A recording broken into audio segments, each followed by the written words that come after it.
Assalamualaikum warahmatullahi wabarakatuh. Saya Sinta Insani. Saya akan menjelaskan bab selanjutnya, yaitu bab 14 tentang etika dalam pengolahan data.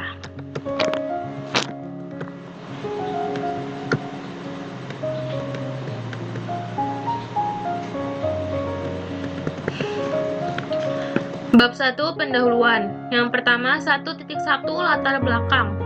Perkembangan teknologi dan sistem pengolahan data banyak membawa perubahan pada berbagai aspek kehidupan, khususnya yang mempengaruhi etika dan sosial masyarakat. Beberapa organisasi telah mengembangkan kode etik sistem pengelolaan data, namun demikian, tetap ada perdebatan berkaitan dengan kode etik yang dapat diterima secara umum dengan kode etik sistem pengolahan data yang dibuat secara spesifik. Sebagai manajer maupun pengguna sistem pengolahan data, kita didorong untuk mengembangkan seperangkat standar etika untuk pengembangan kode etik sistem pengolahan data. 1.2 Rumusan masalah. Apa itu etika? Apa tahapan dalam pengolahan data dan apa manfaat, tujuan, serta fungsinya? Apa saja etika dalam sistem pengolahan data? 1.3 Tujuan penulisan. Untuk mengetahui tentang etika, untuk mengetahui tahapan dalam pengolahan data dan apa manfaat, tujuan, serta fungsinya, untuk mengetahui tentang etika dalam sistem pengolahan data.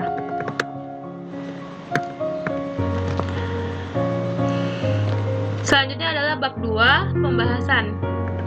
2.1 Etika. 2.1.1 Pengertian etika. Etika Yunani kuno, etikos, berarti timbul dari kebiasaan. Adalah sebuah sesuatu di mana dan bagaimana cabang utama filsafat yang mempelajari nilai atau kualitas yang menjadi studi mengenai standar dan penilaian moral. 2.1.2 Definisi etika. Pertama, menurut Bertens, nilai-nilai atau norma-norma yang menjadikan pegangan seseorang atau suatu kelompok dalam mengatur tingkah lakunya. Yang kedua, menurut KBBI, etika dirumuskan dalam 3 arti, yaitu tentang apa yang baik dan apa yang buruk, nilai yang berkenan dengan akhlak, dan nilai mengenai benar atau salahnya yang dianut suatu golongan atau masyarakat. Yang ketiga, menurut Sumaryono 1995, etika berkembang menjadi studi tentang manusia berdasarkan kesepakatan menurut ruang dan waktu yang berbeda, yang menggambarkan perangai manusia dalam kehidupan manusia pada umumnya. Selain itu, etika juga berkembang menjadi studi tentang kebenaran dan tidak kebenaran berdasarkan kodrat manusia yang diwujudkan melalui kehendak manusia. 2.1.3 Macam-macam etika. Ada 2 macam etika yang harus kita pahami bersama dalam menentukan baik dan buruknya perilaku manusia. Yang pertama, etika deskriptif, yaitu etika yang berusaha meneropong secara kritis dan rasional sikap dan perilaku manusia dan apa yang dikejar oleh manusia dalam hidup ini sebagai sesuatu yang bernilai. Yang selanjutnya, etika normatif, yaitu etika yang berusaha menetapkan berbagai sikap dan pola perilaku ideal yang seharusnya dimiliki oleh manusia dalam hidup ini sebagai sesuatu yang bernilai. 2.1.4 Manfaat etika. 1. Dapat membantu suatu pendirian dalam beragam pandangan dan moral. Yang kedua, dapat membantu membedakan mana yang tidak boleh dirubah dan mana yang boleh dirubah. Yang ketiga, dapat membantu seseorang mampu menentukan pendapat. Yang keempat, dapat menjembatani semua dimensi atau nilai-nilai. Yang 2.2 Sistem pengolahan data. 2.2.1 Tahapan pengolahan data. Suatu pengolahan data terdiri dari 3 tahapan yang disebut dengan siklus pengolahan data atau data processing cycle, yaitu input, processing, dan output. 3 tahap siklus pengolahan di atas dapat dikembangkan lagi sebagai berikut. Yang pertama, origination, proses pengumpulan data yang biasanya merupakan proses pencatatan recording data ke dokumen dasar. Yang kedua, input, proses memasukkan data ke dalam proses komputer lewat alat input atau input device. Yang ketiga adalah processing, proses pengolahan data yang dilakukan oleh alat pemroses processing device yang dapat berupa proses menghitung, membandingkan, mengklasifikasikan, mengurutkan, mengendalikan, atau mencari di storage. 4. Storage, proses perekaman hasil pengolahan untuk disimpan dan dapat diproses kembali. Output, hasil pengolahan data ke alat output device berupa informasi. 6. Distribusian output kepada pihak yang berhak dan membutuhkan informasi. 2.2.2 Manfaat pengolahan data.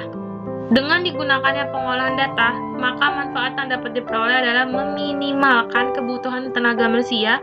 Hal ini karena beberapa pekerjaan dilakukan secara otomatis oleh peralatan bantuan seperti komputer.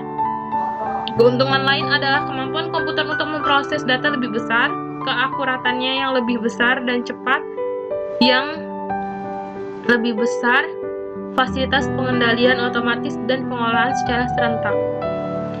Tujuan dan fungsi pengolahan data.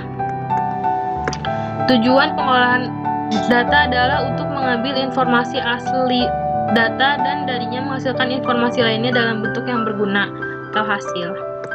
Fungsi dasar pengolahan data: mengambil program dan data masukan atau input.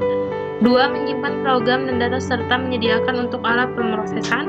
3. Menjalankan proses aritmatika dan logika pada data yang disimpan. 4. Menyimpan hasil antara hasil akhir pengolahan. 5. Mencetak atau menampilkan data yang disimpan atau hasil pengolahan.